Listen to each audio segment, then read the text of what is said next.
Welcomes two প্রতিমাস diary. আমি প্রতিমা। আমি চলে এসেছি আবার একটা নতুন ব্লগ ভিডিও নিয়ে। তোমাদের প্রথমেই বলেছিলাম আমি ত্রিপুরায় ঘুরতে এসেছি।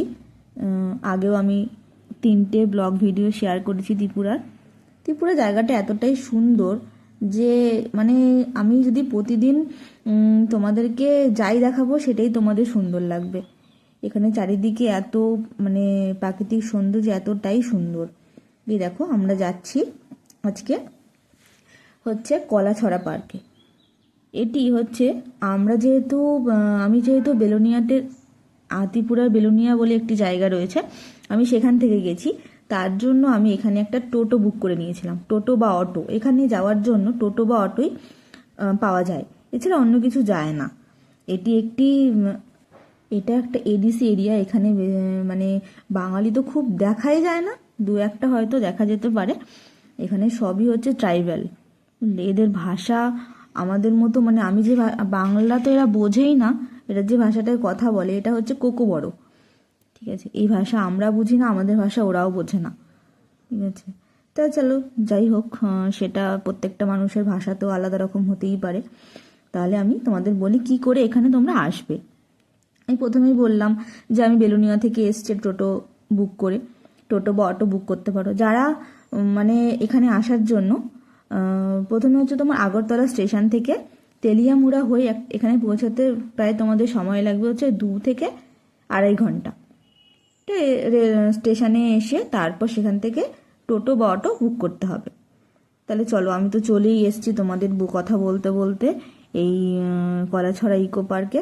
এই দেখো পার্কটা কতটাই সুন্দর, ভেতরটা তো আরোই সুন্দর। এটা হচ্ছে পাহাড়ের ওপরে, আমি নিচ থেকে উপরে উঠছি। তোমাদের আমি মানে ভেতরটা না দেখালে বোঝাতে পারবো না যে কতটা উঁচুতে এই পার্কটা। চলো তাহলে। এটা হচ্ছে ত্রিপুরার খোরাই জেলা অবস্থিত কলাছড়া ইকো পার্ক। এটি বেসিক্যালি সৌন্দর্যের জন্য অনেক পরিচিতি পেয়েছে। এই পার্কটা মানে প্রচণ্ড পরিষ্কার পরিচ্ছন্ন। তারপরে এটা কিন্তু কোনো মানে জাতীয় উদ্যান নয় বা ন্যাশনাল পার্কও নয়, এটা একটা ইকো পার্ক, পর্যটন কেন্দ্র। ঠিক আছে,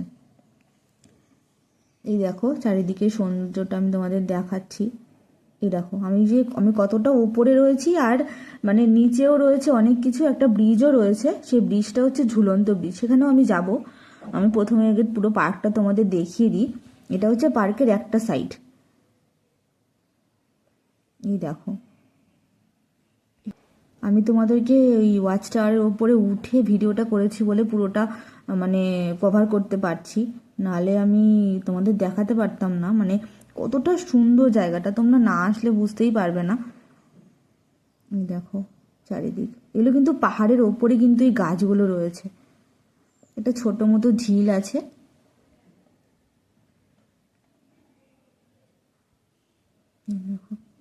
এই যে আমি যে তোমাদের কিছুক্ষণ আগেই বললাম একটা মানে এই যে প্রথমেই বললাম যে ঝুলন্ত একটা ব্রিজ রয়েছে। এই দেখো, এই যে ঝিলটার ওপরে,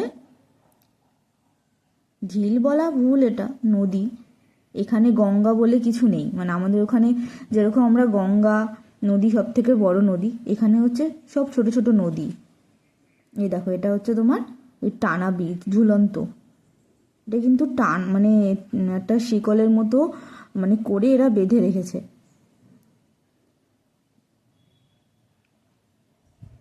চলো তোমাদের আস্তে আস্তে আমি এর ওপর দিয়ে গিয়ে আরও ওই পেছন সাইডটা দেখাচ্ছি। এই দেখো চারিদিকে পুরো টানা রয়েছে।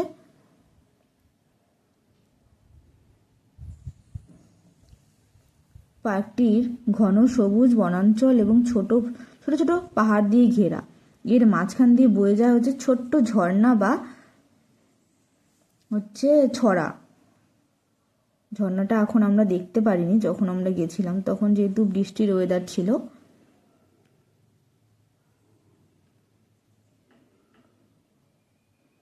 এই দেখো, এখানে জীবজন্তু রয়েছে কিন্তু আমাদের সামনে সেরকম কিছু আসেনি। বাঘও রয়েছে শুনেছি।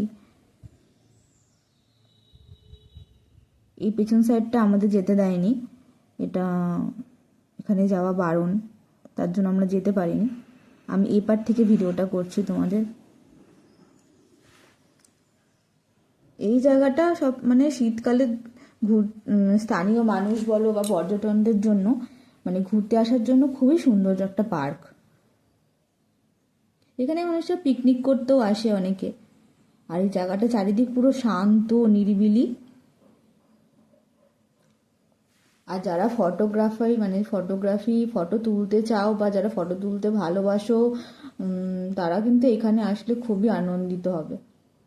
চারিদিকে এত সুন্দর পরিবেশ যে ফটো তোলার জন্য খুবই সুন্দর জায়গা। এখানে বেশিরভাগ মানুষ আসে হচ্ছে অক্টোবর থেকে মার্চ মাস পর্যন্ত। আমরা যেহেতু অন্য সিজনে গেছি, এর জন্য জায়গাটা পুরোপুরি ফাঁকা, মানে এমনিতেও এখানে জনবসতি খুবই কম।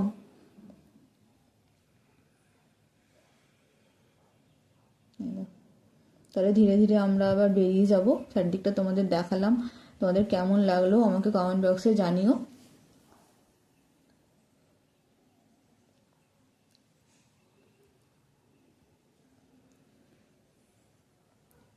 আমার চ্যানেলটা একদমই নতুন, তোমরা সাবস্ক্রাইব করো, লাইক করো।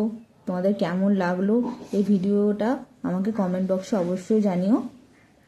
আমি আবার তোমাদের সাথে দেখা হবে আবার নতুন অন্য কোনো একটা ব্লগ ভিডিও। আমি যতদিন এখানকার চারিদিক যতটা সৌন্দর্য পারবো তোমাদের সামনে তুলে ধরার চেষ্টা করব।